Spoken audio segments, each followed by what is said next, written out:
Welcome to Rome. If you trip over a stone here, it's probably older than your country. Rome isn't one era, it's several thousand years all talking at once. Ancient ambition, Renaissance excess, modern life squeezed into spaces that were never meant to hold it. You arrive thinking you're here to see Rome, then it keeps showing you how much of it there is. I can't believe I'm finally here. You grow up reading about this place, seeing it in textbooks and films, but standing in front of it, it's overwhelming. For a second, you just stop. You don't even start with facts. You just stand there trying to take in that it's real. This was an arena built for spectacle, and for stakes that were absolute. Gladiators fought knowing an emperor's thumb could decide whether they lived or died. Exotic animals were hauled in from across the empire, hunts were staged, executions were public. At times, the arena was even flooded so ships could battle in front of a roaring crowd. And I keep picturing Sarah in those stands 2,000 years ago, cheering one minute, outraged the next, trying to free every animal in the place, and somehow still arguing that she's just being reasonable. Beneath the sand was a hidden network of corridors, lifts, pulleys, and trapdoors. Fighters didn't enter like performers. They emerged without warning. Animals appeared, vanished, then reappeared somewhere else entirely. The spectacle was the point. The engineering ran like a well-oiled machine. Joe, for the record, if I'd been in that crowd, I would have been an absolute delight. Loud, yes. Passionate, yes. Morally impeccable, obviously. Now, back to me. One minute I was weaving through traffic and takeaway shops, and the next I turned a corner and history ambushed me. The Roman Forum, columns rising from rubble, platforms that once held speeches, accusations, alliances. You don't look at the Forum, you look through it. Layers on layers of ambition and aftermath. This was the beating heart of ancient Rome. Not a museum, but a megaphone. The Senate debated here. Trials, processions, celebrations, assassinations, they all passed through these stones. But what struck me wasn't one building. It was the proximity of everything. Political power right next to sacred temples, open plazas spilling into tight corridors, every stone fighting for space and legacy. I kept stopping mid-sentence because every direction had a new argument to make. Joe would have been impossible to stop here. Give him a podium and a toga, and I guarantee we'd still be waiting for him to finish his closing statement. The Pantheon began as a pagan temple and later became a church, and remarkably, the structure itself barely needed altering. You walk in, and your eyes go straight up. The dome above you was the largest of its kind when it was built. A concrete span that no one else at the time had managed to achieve. At the center of the ceiling is an aperture open to the sky. When it rains, rainwater falls straight through and hits the stone floor below. And it never floods. The floor slopes just enough to guide the water away through hidden drains. What's incredible is that even now, this engineering still hasn't been bettered. No explanation, no visible solution, just confidence, precision, and time, proving them right. I found the Trevi Fountain by accident. One moment I was in a quiet street thinking about gelato. The next I was standing in front of a baroque waterfall exploding out of a palace. It's not subtle. It doesn't try to be. White marble, wild horses, ocean gods bursting through architecture like they've got somewhere to be. And the water? It's constant. Crashing, pulsing, over the top and unapologetic. Getting close required strategy, elbows, and a refusal to say sorry. And honestly, when in Rome. I tossed a coin over my shoulder with full theatrical flair and made a wish. You toss the coin and decide to believe in something for a second. Joe briefly considered testing the water depth. Rome shut that down immediately, probably for the best. You know you're near Vatican City long before you pass through its gates. The walls aren't decorative. They're deliberate. Towering, unbroken, indifferent to your curiosity. They weren't built to invite you in.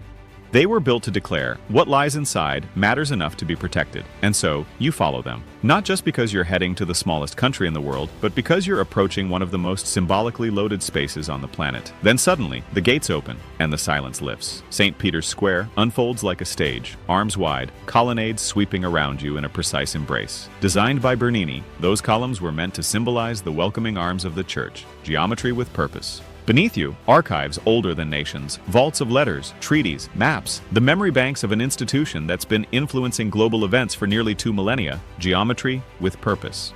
And somewhere in these walls, a man in white still writes encyclicals that ripple out across continents. The Swiss Guard are here too, ceremonial, colorful, and deeply trained.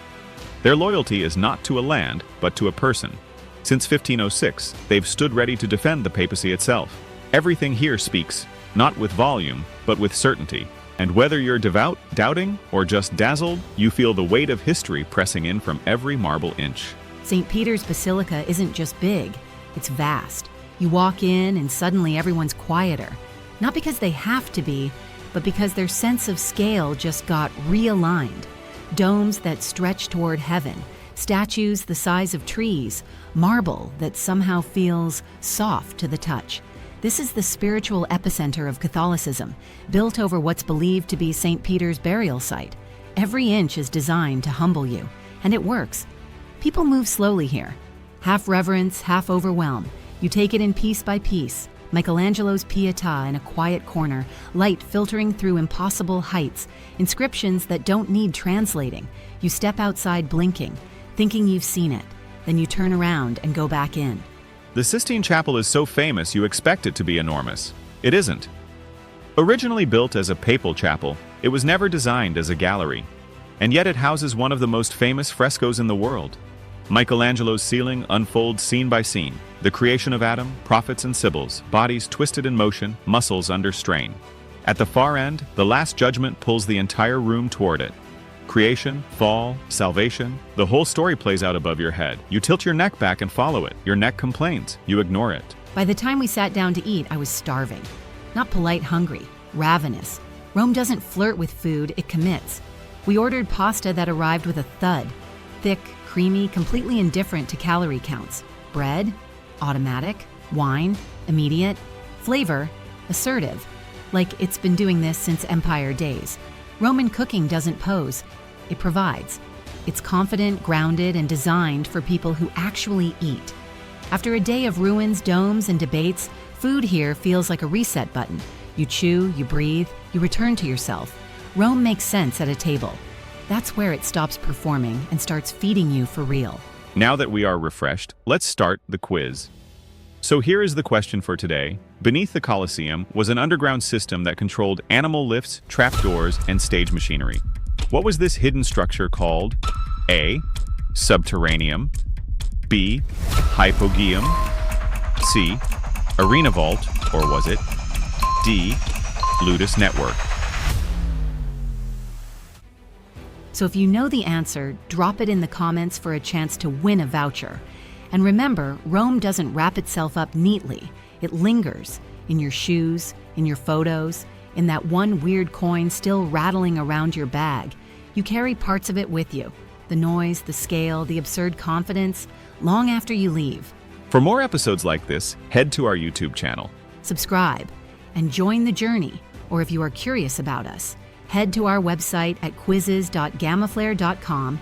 You will find behind-the-scenes extras and whatever Joe forgot to tell you. We're building something big. Come be part of it. Cue the confetti. Grab your party hat, your loudest kazoo, or just Joe's leftover pastry wrapper and wave it like a flag. Because it's celebration time, darlings. We're spinning that gloriously glittering wheel of wonder to find out who's strutting into today's spotlight like the trivia royalty they are. Drumroll, please. Preferably dramatic, with jazz hands.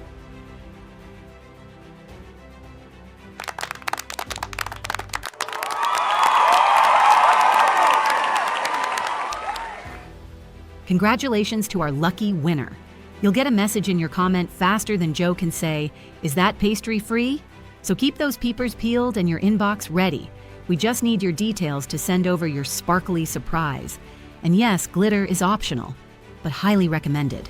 Didn't see your name this time? Don't spiral. Darling, this is a series, not a saga. The next quiz is just hours away, and your spotlight moment might be one spin away. So stay sharp, stay fabulous, and most importantly, stay in the game. Your turn is coming. I can feel it in my trivia bones.